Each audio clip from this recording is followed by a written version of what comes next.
नमस्कार, आप देख रहे हैं आज तक। आपके साथ मैं हूं सईद अंसारी। एक बार फिर से कांप उठा है हिमालय। नेपाल में आए एक और बड़े भूकंप में कई लोगों के मारे जाने की खबर है। सैकड़ों लोग घायल बताए जा रहे हैं। घायलों की तादाद 1000 से ऊपर है। ज्यादातर गंभीर रूप से घायल हैं और इस भूकंप का असर सीधे सीधे भारत के एक बहुत बड़े हिस्से में देखने को मिला है। तो बार बार हिमालय हिलता है, ये भारत के लिए कितने बड़े खतरे की घंटी है। और सबसे बड़ा खतरा दिल्ली एनसीआर पर, क्योंकि सबसे खतरनाक सिस्मिक जोन में अगर दिल्ली एनसीआर आता है तो ये कितना बड़ा खतरा है। हिमालय का हिलना भारत के लिए कितने बड़े खतरे की आहट है।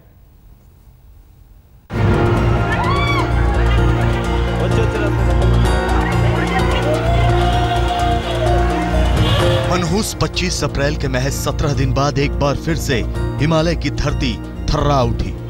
कुछ दिनों की चुप्पी के बाद जब धरती दोबारा बोली तो नेपाल से लेकर बिहार, बंगाल, उत्तर प्रदेश, पंजाब, हरियाणा, राजस्थान और दिल्ली तक ने आवाज सुनी।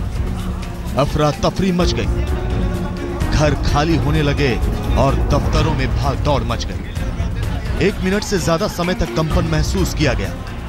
खबर आई कि नेपाल के नीचे से उठने वाला यह ज़लज़ला 7.3 की तीव्रता वाला था। ये चूंकि 7.3 का था तो एपिसेंटर का जो जोन है वहां पर तीव्रता करीब 9 की आकी गई है। लेकिन जो नजदीकतम हिंदुस्तान के इलाके हैं, खास तौर से उत्तरी बिहार में इसकी तीव्रता अधिक है और गंगटोक में चूंकि वो नजदीक है सबसे अधिक है, 8 की तीव्रता है। रूप से आफ्टर शॉक्स चलते रहेंगे, न केवल आज बल्कि आने वाले सप्ताहों और महीनों में ये आफ्टर शॉक्स आते रहेंगे, क्योंकि ये भी बड़ा भूकंप है, आफ्टर शॉक रहेंगे। नेपाल के कोडारी से 18 किलोमीटर दूर, काठमांडू से 70 किलोमीटर दक्षिण पूर्व और धरती में 19 किलोमीटर नीचे इस हरकत का केंद्र था। पहला झटका 12:35 पर आया। रिक्टर स्केल पर तीव्रता थी 7.3। फिर 1:11 पर धरती दूसरी बार कांपी, लेकिन इस बार केंद्र अफगानिस्तान में था। रिक्टर स्केल पर तीव्रता थी 6.9, यानी हिमालय पूरब और पश्चिम दोनों दिशाओं से हिल उठा। 25 अप्रैल के भयावह भूकंप से तबाह हो चुका नेपाल इस ताजे झटके से दहल उठा है। एक बार फिर से नेपाल से कई मौतों की खबर आ रही है। नेपाल में आए इस भूकंप से हिंदुस्तान का एक बड़ा हिस्सा हिल उठा। पश्चिम बंगाल से लेकर बिहार के तमाम इलाकों में लोग सड़कों पर भागते नजर आए। उत्तर प्रदेश, पंजाब, हरियाणा, राजस्थान, दिल्ली, सभी जगहों पर इस भूकंप का खौफ साफ नजर आया। अभी तक बहुत डरी हुई हूँ मैं उस चीज से, बहुत ज्यादा डर लग रहा है उस चीज से, क्योंकि अभी जस्ट हमने देखा, अभी हर्षा भवन में आग लगी, अभी वो देखा और जस्ट एकदम से अर्थक्वेक, बहुत ज्यादा डर गए हम एकदम से। हम लोग ऑफिस में हमारा काम कर रहे थे, तभी एकदम से हमारे टेबल पे रखी बॉटल्स तेज से हिलने लग गई, फाइल्स वगैरह हिलने लग गई। मैं अभी ऑफिस में था तो मेरे गिलास हिलने लग गया। मैं किसी से बात कर रहा था तो पता लगा कि एकदम हिलने लग गया, तो हम लोग सीधे निकल करके बाहर भाग गए। 3 बार खुर्ची हिल रहा था, ऐसे 3 बार हिला था ऊपर 5th फ्लोर पे। हमारे तो साथियों ने बोला तो कि महसूस हो रहा है भूकंप, लेकिन किसी ने बोला कि नहीं हो रहा, तो महसूस जबरदस्त था। नेपाल के नीचे लगातार हो रही इन हरकतों से हिंदुस्तान को बड़ा खतरा है। भूगर्भ शास्त्रियों और मौसम वैज्ञानिकों ने साफ कर दिया है कि ये हिमालय में आने वाला एक और बड़ा भूकंप था, जिसके झटके आने वाले दिनों में महसूस किए जाते रहेंगे। महीनों चल सकता है, वर्षों चल सकता है, डिपेंडिंग की अर्थ के किस तरह से कंडीशन है। एनर्जी जब तक पूरी तरह से क्षय नहीं हो जाती, इसकी डेसिपेशन नहीं हो जाता, छोटे छोटे शॉक आएंगे। बीच में जहां जहां इसको एस्पेरिटी और कॉम्पिटेंट जोन मिलेंगे वहां बम मार्क करेगा। अभी 4.8 है, बीच में 5.1 भी हो सकता है, 5.2 भी हो सकता है। नेपाल में हिमालय के नीचे बने इस फॉल्ट लाइन से भारत को बड़ा खतरा है, क्योंकि इसमें लगातार हरकत हो रही है। दिल्ली के बारे में भूगर्भ शास्त्री पहले ही ये चेता चुके हैं कि यहाँ एक बड़ा भूकंप कभी भी आ सकता है। पिछले भूकंप के बाद भी ये भूवैज्ञानिकों ने कहा था कि दिल्ली के नीचे की फॉल्ट लाइन लॉक हो गई है, जिसमें बड़ा तनाव बन रहा है। जिस दिन ये तनाव टूटेगा, उत्तर भारत का एक बड़ा हिस्सा डगमगा उठेगा। दिल्ली से सिद्धार्थ के साथ आज तक ब्यूरो। तो क्या वक्त आ गया है हम सावधान हो जाएं? क्या अब भारत भूकंप के खतरे की घंटी से जूझ रहा है? क्या एक बड़ा खतरा हम पर मंडरा रहा है? हमारे साथ इस वक्त 3 बेहद खास मेहमान हैं, 3 विद्वान हैं अपने अपने क्षेत्र के जुड़े हुए। के सिद्धार्थ जी, बहुत धन्यवाद आपका। आप अर्थ साइंटिस्ट हैं। हमारे साथ A.K. शुक्ला जी हैं, बहुत धन्यवाद। फॉर्मर हेड हैं अर्थक्वेक रिस्क इवोल्यूशन सेंटर के, धन्यवाद सर। Thank you. G.S. रूनवाल जी हैं हमारे साथ, जियोलॉजिस्ट, बहुत धन्यवाद। सिद्धार्थ जी, क्या हमें यहाँ ज्यादा डरना चाहिए? क्या ये वाकई हिमालय में जो हलचल है वो दिल्ली के लिए एक बहुत बड़ा खतरा है? बिल्कुल है। अभी इसलिए है क्योंकि पूरा का पूरा उत्तरी भारत है वह एक सिस्मिक गैप के भीतर में आता है। सिस्मिक गैप का अर्थ हो गया कि बहुत दिनों से इस स्थान पर एक बहुत बड़ा भूकंप नहीं आया है, और जिस दर से भारत का प्लेट यूरेशिया के प्लेट से टकरा रहा है, जो उसकी गति है, जितना स्ट्रेस बिल्टअप हुआ है उस स्थान पर, उस संदर्भ में यह वास्तविक रूप में हमारे लिए खतरे की घंटी है कि यह स्ट्रेस जिस दिन रिलीज होगा उस दिन दिल्ली के पास में जो भूकंप की घटना होगी, जो इसकी इंटेंसिटी होगी, वो बहुत ही गहरी होगी।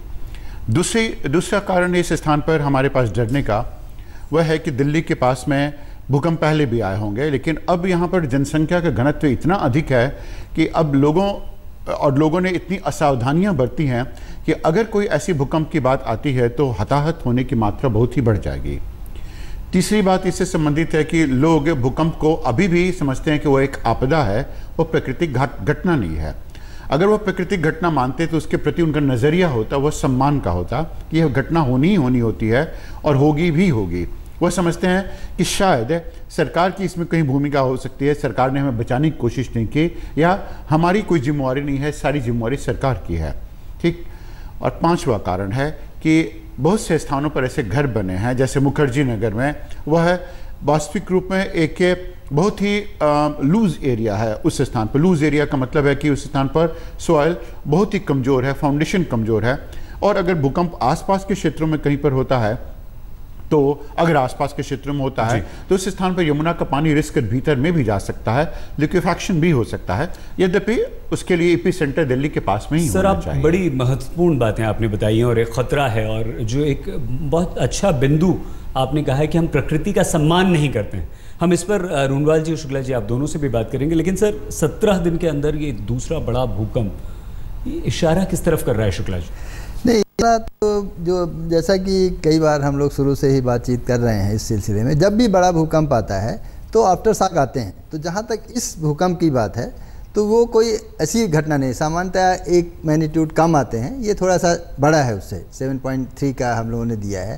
तो ये तो आफ्टर शॉक है, आफ्टर शॉक चलते रहते हैं जो बड़े, जैसे इतने बड़े बड़े सर 7.3 का आफ्टर शॉक होता है, क्योंकि देखिए जब 25 लोग अभी तक मारे जा चुके हैं, 1000 गंभीर रूप से घायल हैं हमारे देश में। 7.9 का जो भूकंप हम लोग बात कर रहे हैं वो भी बहुत बड़ा भूकंप था। उससे होता क्या है कि जब बड़ा भूकंप आता है तो बहुत बड़ा फॉल्ट जो है, जिस फॉल्ट सिस्टम में अर्थक्वेक होता है वो ब्रेक होता है, वो डिस्टर्ब होता है। तो उसमें से कोई टुकड़ा जो है हो सकता है वहाँ अभी सेट, अब फिर उसके बाद एडजस्टमेंट होता है, वो एडजस्टमेंट नहीं हुआ होगा और वो गिरा हुआ है। तो ये बहुत ऐसा नहीं है कि अस्वाभाविक है, थोड़ा मैग्नीट्यूड इसका ज़्यादा है। सामान्यतः हम लोग मानते हैं कि 7.8 था तो 6.8 से ऊपर नहीं जाएगा, लेकिन फिर भी अगर आप बात करें तो इसकी जो एनर्जी है 7.4 और 7.5 से तो करीब 15 टाइम्स कम है।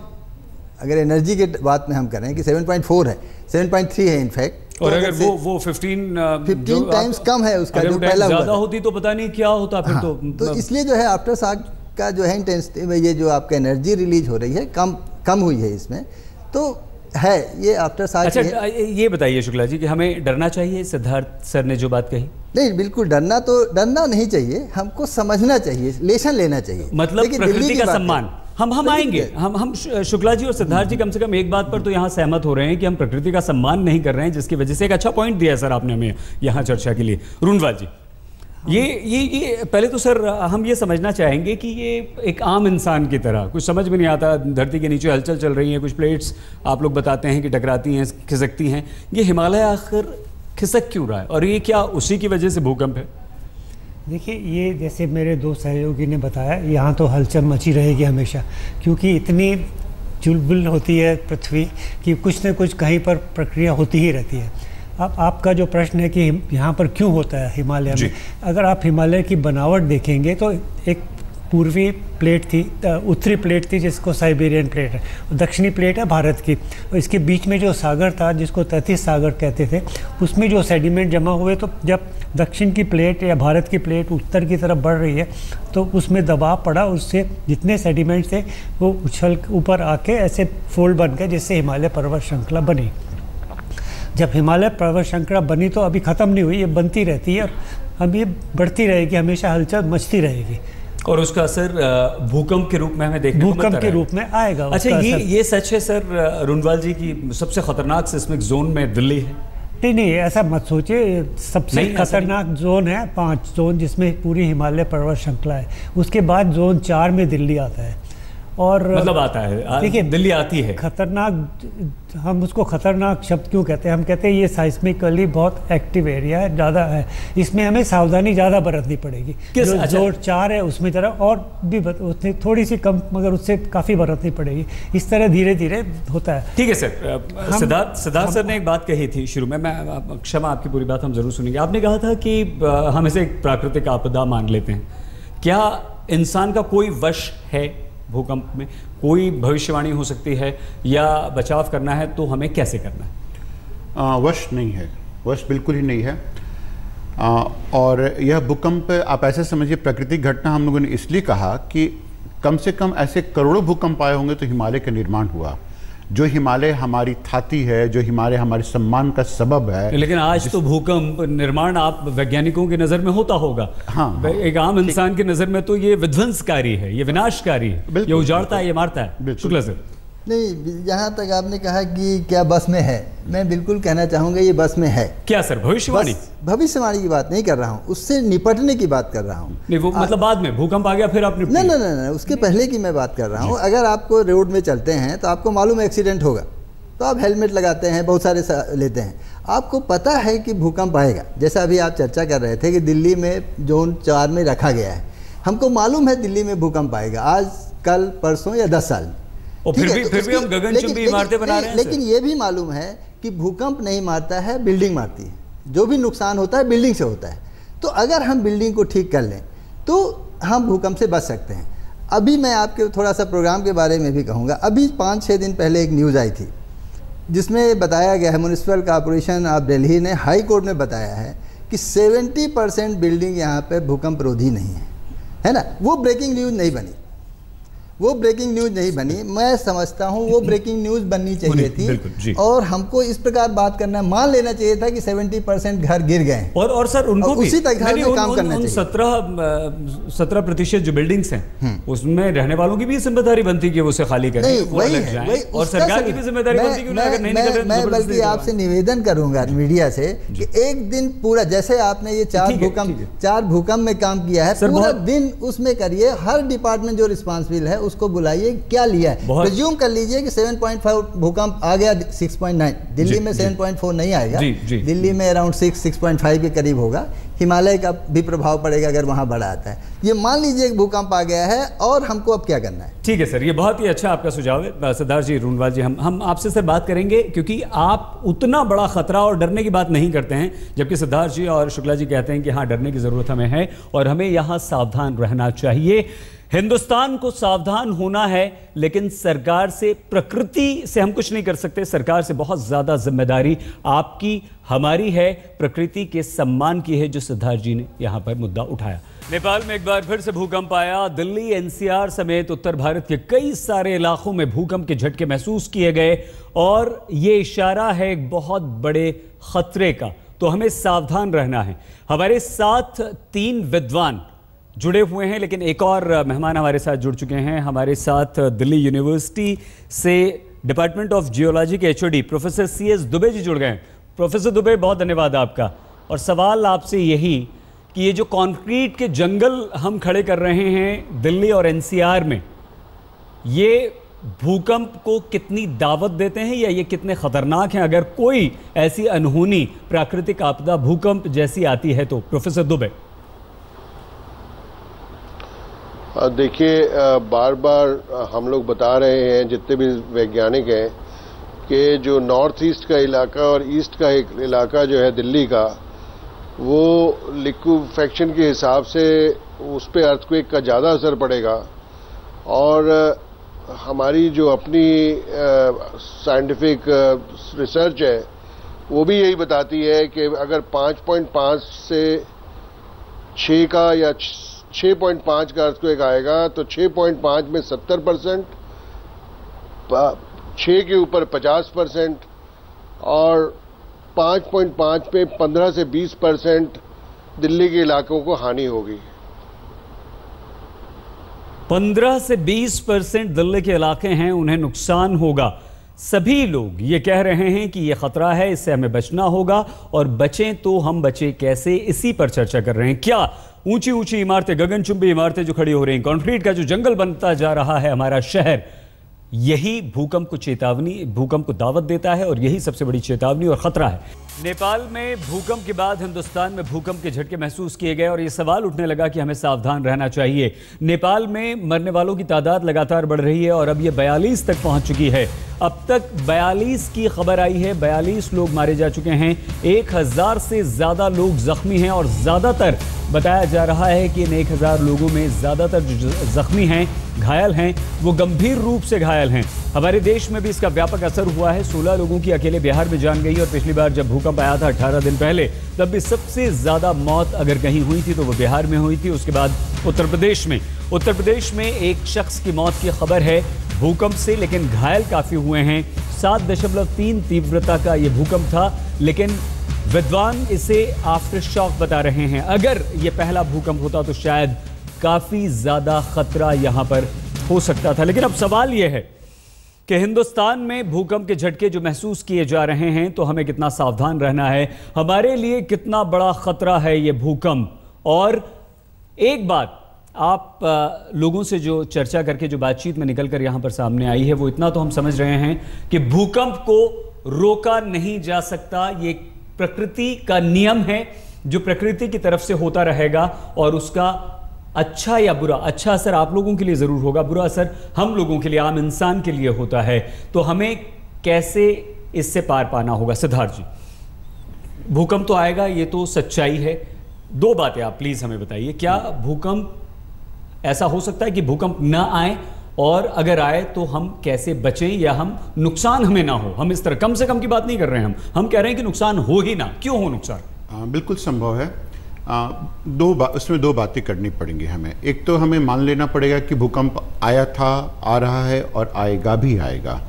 अगर ऐसा मान लेने से हम लोग अपने आप को थोड़ा प्रबंधन करने की बेहतर स्थिति में चले आते हैं जी। जब हमने मान लिया तो हमें ये भी जान लेना है कि हम लोग तब क्या कर सकते हैं कि अपने लिए ऐसा समा बना सकते हैं, ऐसे क्रिएशन कर सकते हैं जो हमें भूकंप की स्थिति में बचा सकें। जब तक हम लोग मानेंगे नहीं तब तक ऐसी बात आती नहीं है।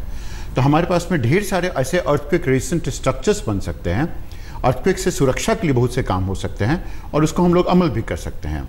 आप ऐसा सोच के देखिए, सिक्किम और असम में पहले, आज से 300 साल पहले घर बनते थे, आइकोको घर, ठीक। उन घरों में भूकंप का कोई असर नहीं पड़ता था, वो ट्रेडिशनल आर्किटेक्चर था जो कि उनके लिए बहुत ही मददगार साबित होता था। आज क्यों असर पड़ता है? क्योंकि भूकंप से, जैसा कि एक पैनल मेंबर ने कहा, भूकंप से लोग नहीं मरते हैं, मरते हैं अपनी गलतियों से मरते हैं। सर, तो अपनी गलतियों से वो रोक सकते हैं। एक और ये बहुत ही महत्वपूर्ण बिंदु पॉइंट यहाँ पर है, भूकंप तो आएगा, वो तो प्रकृति का नियम है, लेकिन गलती आपकी हमारी है। शुक्ला सर, वो गलती क्या है और वो गलती को क्या हम सुधार सकते हैं? नहीं, गलती उसको कहिए या हम लोगों का सोशो इकोनॉमिक कंडीशन कहिए कि देखिए, ऐसा है कि जैसा मैंने अभी पहले कहा, अभी हमारे सिद्धार्थ साहब ने भी कहा कि भूकंप तो आएगा और भूकंप से नहीं मारता, बिल्डिंग मारता है। तो उसके रुकने का है, इमारतें बनाना बंद कर दें? बिल्कुल नहीं, बिल्कुल नहीं। केवल हम टेक्नोलॉजी का इस्तेमाल करें। हमारे यहाँ कोड दिए गए हैं, जैसा कि अभी हम लोग चर्चा कर रहे थे, भारत को 4 जोन में बांटा गया है, 2, 3, 4 और 5। 5 जोन में कैसे घर बनाना है उसके कोड दिए गए हैं। 4 जोन में जैसे दिल्ली में कैसे घर बनाना है उसमें दिए गए हैं। तो हमको पता है कि घर को किस प्रकार से बनाना, टेक्नोलॉजी इज अवेलेबल, उसको इम्प्लीमेंट करके। तो क्योंकि अब देखिए, पॉपुलेशन इतनी बढ़ रही है तो हम ऐसा नहीं कह सकते कि वो जो पुराना स्ट्रक्चर है उसी में रहें, तो हमको वर्टिकल जाना पड़ेगा, 100 मंजिल बिल्डिंग बनानी पड़ेगी। और वो सुरक्षित रह सकती है? बिल्कुल सुरक्षित रह सकती हैं, बशर्ते देखिए उसका, जैसे आप देखिए लंबाई, एक आदमी छोटा होता है, 3-4 फुट का हो और एक 8 फुट का आदमी हो, उसमें अगर आप वो बस में जब चल रहे हैं आप, तो बस में ब्रेक लगता है तो किसी को नुकसान नहीं होता है। आपने देखा होगा ना, बस से आप झटके से हो जाते। माने आपका स्ट्रक्चर ऐसा होना चाहिए जो फ्लेक्सिबल हो और एक यूनिट होना चाहिए और फ्लेक्सिबिलिटी हो कि जब भूकंप का झटका आए तो वो सह सके, और उसके लिए मानदंड बनाए गए हैं। आप एक बहुत राहत की बात आपने यहाँ पे दी है कि 100 मंजिला इमारत भी अगर हम खड़ी कर लें तो भूकंप में उसे नुकसान नहीं हो सकता है और हम बच सकते हैं, बशर्ते वो फॉलो करें, बशर्ते कि फॉलो करें। लेकिन ऐसा नहीं है, कोई और कुछ चीजें हैं बिल्कुल नहीं। रूनवाल सर जी, क्या हमारे किसी एटीट्यूड में कमी है कहीं कुछ, जिसकी वजह से हम ये फॉलो नहीं कर पा रहे हैं, जिसकी वजह से हम जानबूझकर भी अनजान बन रहे हैं, या जागरूकता की कहीं अवेयरनेस की कमी? दोनों ही तरफ से है। एक तो जागरूकता नहीं है लोगों में, दूसरा है कि अभी तक हम सोचते हैं कि अरे यहाँ तो कुछ नहीं होता, ऐसे आता ही रहता है, थोड़ा बहुत झटका आता रहता है। अब इस बार जब 2 बार हो चुका इतना जब पास में इतने कम समय में, तो लोगों को भी ज़्यादा जरा जागरूकता आएगी और लोग ज़्यादा इस चीज़ से रहेंगे कि भाई जो भी मकान बनाओ अच्छा बनाओ। आप ज़रा मकान बनाएंगे तो देखिए, अगर आप अर्थक्वेक रेजिस्टेंट मकान बना रहे हैं तो मेरे ख्याल से लगभग उसमें जितनी लागत है उससे 20% से हो सकता है 25% भी हो, ज़्यादा पैसा लगेगा। तो वो यही सोचते हैं अरे भाई कौन सा आता है, 20-25 साल तक तो कुछ नहीं होता, हमारे दादा भी रहते थे, कुछ नहीं होता, क्यों लगाएं उतना पैसा। तो वो इकोनॉमिक उस सिचुएशन से हम कंप्रोमाइज़ कर देते हैं सेफ्टी को। सुरक्षा आपकी तो ज़्यादा ज़रूरी है। से ये बताइए कि अर्थक्वेक रेजिस्टेंट मकान बनाएंगे तभी हम नक्शा पास करेंगे, नहीं तो नहीं करेंगे। कभी दोनों तरफ है, मतलब सरकार की तरफ से भी कभी, रेगुलेटरी अथॉरिटी को भी सख्ती करनी पड़ेगी और वहाँ पर क्वालिफाइड बंदे होने चाहिए जो कि इस चीज़ को समझ सकें। प्रोफेसर दुबे, कोई और ऐसा कारण है जहां हम इस नुकसान को बचा सकते हैं और इस बड़े खतरे की अनदेखी कर रहे हैं? देखिए, हम लोगों के जो समय है, जो अर्थक्वेक का पता चलने का समय है, वो कई जगह अच्छी जहाँ पे अच्छी साइंटिफिक रिसर्च है और अच्छे साइंटिफिक इक्विपमेंट्स लगे हैं, टेक्नोलॉजी है, वहाँ पे काफ़ी जल्दी हम लोगों को पता चल जाता है, जैसे यूएस वगैरह में, कि अर्थक्वेक जो है वो आ गया है। और उसका जो इंफ्रास्ट्रक्चर होता है, मैनेजमेंट होता है, कम्युनिकेशन सिस्टम होता है, वो सब इतना अच्छा होता है कि उसके रहते एकदम पता चल जाता है और तैयारी शुरू हो जाती है। मैं 2011 की सुनामी की वीडियो देख रहा था जी, वहां पे मैं देख रहा था कि पानी आ रहा है आगे और साथ में सायरन बज रहे हैं, लोग भाग रहे हैं और पुलिस वाले भगा रहे हैं लोगों को। इसका मतलब वो ट्रेन थे, उनकी ट्रेनिंग है इस चीज की कि भाई किस नहीं, उसमें यही एक कैसे दुबे साहब ने चर्चा कर दी, इसलिए मैंने उचित समझा। दिल्ली में एक है अर्ली वार्निंग सिस्टम, ये कैसे दिल्ली में अगर मान लीजिए हिमालय में भूकंप जैसे अभी 7.4 का आया, वो दिल्ली में पहुंचते 30, 40, 50 सेकेंड लगते हैं। उसको हम चाहें तो उपयोग कर सकते हैं ऑटोमेटिक कोई चीज़, जैसे ऑपरेशन को बंद करने में। मेट्रो रेल की कारपोरेशन है, क्योंकि उस एनर्जी जो आती है वो कम स्पीड से आती है, उसको अगर हम रेडियो वेव्स के द्वारा दिल्ली भेज दें तो that is system is exist, ये संभव है। 30 सेकंड 40 सेकेंड का मिल सकता है।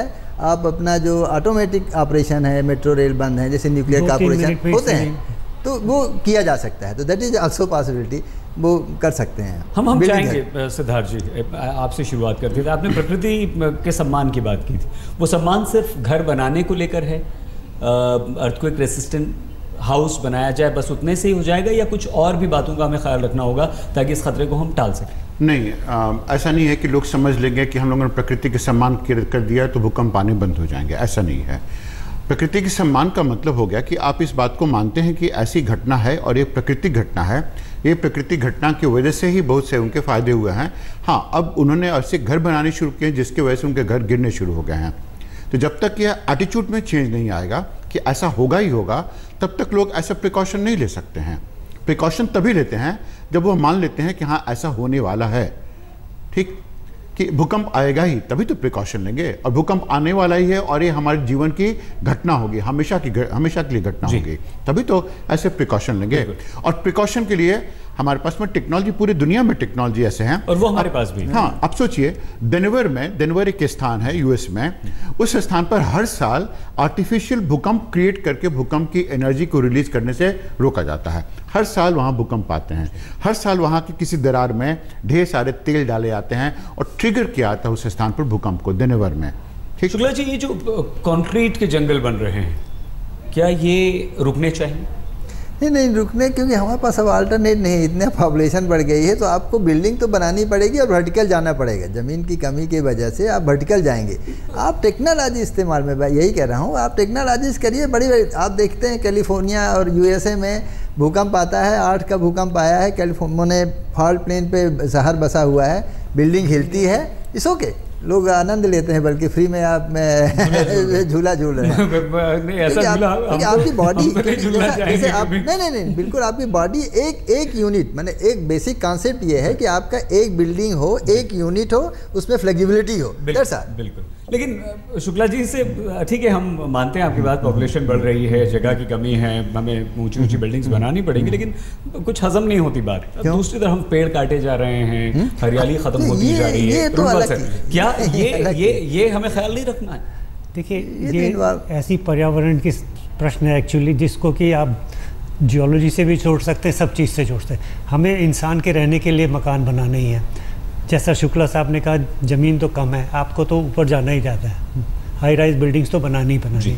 अब हाई राइज जब बिल्डिंग बनानी है तो उसको प्लान करके बनाओ अच्छी तरह, और पेड़ काटने की कोई ज़रूरत नहीं है। आप ऐसी बनाओ कि उसी इलाके में एक अच्छे एवेन्यूज़ भी बनाओ, पेड़ भी बनाओ, और 4-5, जैसे गुड़गांव है, नया शहर बन रहा है, आप 4-5 सेक्टर के बीच में एक ऐसा जगह खोजिए, जियोलॉजिस्ट को साथ में लेकर, कि जहां आप पानी इकट्ठा कर सकते हैं। बरसात का पानी इकट्ठा हो तो आपको उन 4-5 सेक्टर के लिए पानी भी मिलेगा और सब कुछ सेल्फ सस्टेनिंग बनाओ चीज़ को। देखिए, जब हमने प्रकृति के सम्मान की बात की तो हमारा आशय इस बात से था कि आप ऐसे लोकेशन नहीं चूज़ कीजिए घर बनाने के लिए जो कि नेचर को बिल्कुल डिफाई करता है। ठीक, अब आप पहाड़ के शीर्ष पर जाकर अपने घर बनाएंगे जो लैंडस्लाइड जोन होगा, और फिर आप चिल्लाएंगे कि भूकंप आता है और हम लोग मर जाते हैं, जिसमें प्रकृति का दोष नहीं है। आप वॉल्केनो के ऊपर में बैठकर बोलेंगे कि गर्म लग रहा है, तो ये प्रकृति का दोष नहीं हो सकता है। प्रकृति के सम्मान इस बात में होता है कि प्रकृति का एक नियम है, नदी का एक मार्ग है, उसका सम्मान कीजिए, उससे दूर रहिए। आप किसी भी स्टीप स्लोप के ऊपर में जाकर अपने घर बना रहे हैं, और वो भी जैसे शिमला में लोगों ने किया है कि स्टीप स्लोप के ऊपर में इतना वजन डाल दिया है कि भूकंप अगर आएगा तो वहां पर तबाही होनी ही होनी है। प्रोफेसर दुबे, हम आपके पास आएंगे, आपसे भी कुछ बातें जानने समझने की कोशिश करेंगे, लेकिन एक बात तो यहाँ बहुत अच्छी तरह से अब समझ में आ रही है कि अगर हम प्रकृति का सम्मान करें, अच्छी बात आपने कही, नदी का जो रास्ता है छोड़ दीजिए, हम पेड़ काटते हैं। रूनवाल साहब ने अच्छी बात कही कि भाई आप ऐसे इलाके में बिल्डिंग्स बनाइए जहाँ पेड़ भी हों, पानी भी मिले, आपकी सोसाइटीज़ को भी पानी मिलेगा और घर बनेंगे। इसी तरह की बात शुक्ला जी भी लगातार कह रहे हैं। प्रकृति जो चाहेगी वो करेगी। भूकंप आना है, आएगा, भूकंप को कोई नहीं रोक सकता, लेकिन भूकंप से नुकसान नहीं हो सकता। आज हमारे साथ जो विद्वान बैठे हैं उनकी बातों से ये तय है। प्रोफेसर दुबे, क्या ये जागरूकता है? हम एक फ्लैट खरीदने जाते हैं, बिल्डिंग अच्छी देखते हैं, चमक दमक देखते हैं और वो फ्लैट खरीद लेते हैं। क्या हम ये जांच नहीं करते कि उसकी नींव कितनी मजबूत है, वो बिल्डिंग भूकंप रोधी है या नहीं? क्या अगर ये अवेयरनेस आ जाती है प्रोफेसर दुबे, तो बहुत खतरे को टाला जा सकता है? देखिए, जो भी बिल्डिंग बनती है, चाहे वो आप किसी भी मैप का नक्शा बनाते हैं, तो एक आर्किटेक्ट होता है जो कि उस नक्शे को बनाता है, और वो नक्शा जो है वो पास किया जाता है। उस वक्त पास करते वक्त ये देखना बहुत ज़रूरी है कि उसने सारे BIS के कोड्स जो है उस पैरामीटर्स में जो वहाँ वल्नरेबिलिटी है जो उस एरिया की, उसके मुताबिक वो बना है कि नहीं बना है। मुझे ये लगता है कि हमारी हर जगह, चाहे आर्किटेक्ट हो, चाहे प्रॉपर्टी डीलर हो, चाहे हम हो, चाहे जैसे कि लोग बाकी लोग कह रहे हैं, हम सब मिलके जो है जागरूकता हम लोगों को चाहिए। वो जागरूकता तभी आएगी जब कई डिसिप्लिनरी कोड्स बनेंगे इस चीज के। जैसे BIS कोड बना है, वैसे कुछ सख्ती, कुछ डिसिप्लिनरी कोड्स बनेंगे। वक्त सर थोड़ा सा कम है, हम सबके रिएक्शन ले लेते हैं। सिद्धार्थ सर, जाते हम ये तो चेक नहीं करते कि आप कितनी रेत मिला रहे हैं, कितनी सीमेंट मिला रहे हैं। कैसे, अगर हम जागरूक हों भी तो कैसे हों? स्कूल के करिकुलम इन बातों को डाल दीजिए। जब बच्चे शुरू से पढ़ना शुरू करेंगे तो उन्हें मालूम रहेगा कि किन किन चीज़ों से कैसे कैसे रुका जा सकता है, कैसे अपने आप को बचाया सकता है। सर कोई सुझाव? बहुत बहुत अच्छा सुझाव है आपका सिद्धार्थ जी। नहीं, ये ठीक है, ये अच्छा सुझाव है, लेकिन इसके लिए एक, जैसा कि अभी दुबे साहब कह रहे थे, एक रेगुलेटरी बोर्ड का बनाना चाहिए और एक ऐसी मैकेनिज्म हो कि जब घर बन रहा हो, क्योंकि इंडिविजुअल नहीं जा सकता है। जब हम वर्टिकल घर की इंडिविजुअल एक छोटा घर बनाना है तब तो ठीक है, लेकिन जब हम 100 मंजिला घर बना रहे हैं तो कौन कौन जाएगा देखने के लिए? उसके ऑक्यूपेंट तो थाउजेंड्स में होंगे। तो एक स्ट्रक्चर इंजीनियर आइडेंटिटी जो शुरू से उसको बनता हुआ निगरानी रखे, वो बहुत ईमानदार होना चाहिए। ये नैतिक जिम्मेदारी उस बिल्डर की भी, कुछ भी आप करिए, आपकी नैतिक जिम्मेदारी तो आपके ऊपर है और आप उसको कितनी अच्छी तरह से निभा रहे हैं ये भी आपके ऊपर है। एक उम्मीद करता है समाज भी और हम सब उम्मीद करते हैं कि आप ठीक निभा रहे हैं, तो किसी को खतरा नहीं है। मैं बार बार जैसे शुक्ला साहब का बिल्कुल समर्थन करता हूं कि बड़ी मकान, ऊंचे मंजिल, बहुमंजिले मकान बनाने से कोई खतरा नहीं है अगर आपने उनको सावधानी से बनाए, और हमारे लिए कोई विकल्प ही नहीं है, हमें ऊपर ही हमें बनाना ही पड़ेगा ऊपर मकान। शुक्ला जी, सिद्धार्थ जी एंड प्रोफेसर दुबे, बहुत धन्यवाद आप सभी का। लेकिन हम ये ज़रूर कहेंगे कि आपने इतनी अच्छी अच्छी आज बातें बताई हैं वाकई, और वो सिर्फ ये है, हम अपने दर्शकों को भी ये कहना चाहेंगे कि वो बातें सिर्फ ये हैं कि आप सिर्फ जागरूक हो जाइए, आप अलर्ट हो जाइए। घर खरीद रहे हैं तो आप एक एक चीज पर ध्यान दीजिए, रेत कितनी मिलाई जा रही है, सीमेंट कितनी मिलाई जा रही है। 100 मंजिला इमारत खड़ी कर दीजिए, आप 101 फ्लोर पर जाकर रहिए। शुक्ला जी ये कहते हैं कि कुछ नहीं होगा, रूनवाल जी और सिद्धार्थ जी भी उससे सहमत हैं। सर आप दोनों तीनों बहुत धन्यवाद, बहुत धन्यवाद आप सभी का। हम होते हैं बस हाजिर, आप देखते रहिए आज तक। हमने सवाल पूछा था अपने दर्शकों से, जवाब हमें मिले हैं। सवाल था क्या हिलता हिमालय देश के लिए खतरे की चेतावनी है, और हाँ, लेकिन हिमालय तो हिलेगा, भूकंप तो आएंगे, खतरे से बचना हमें है, जो आज की चर्चा में निकलकर सामने आया। 11% कहते हैं नहीं। बने रहिए हमारे साथ, देखते रहिए आज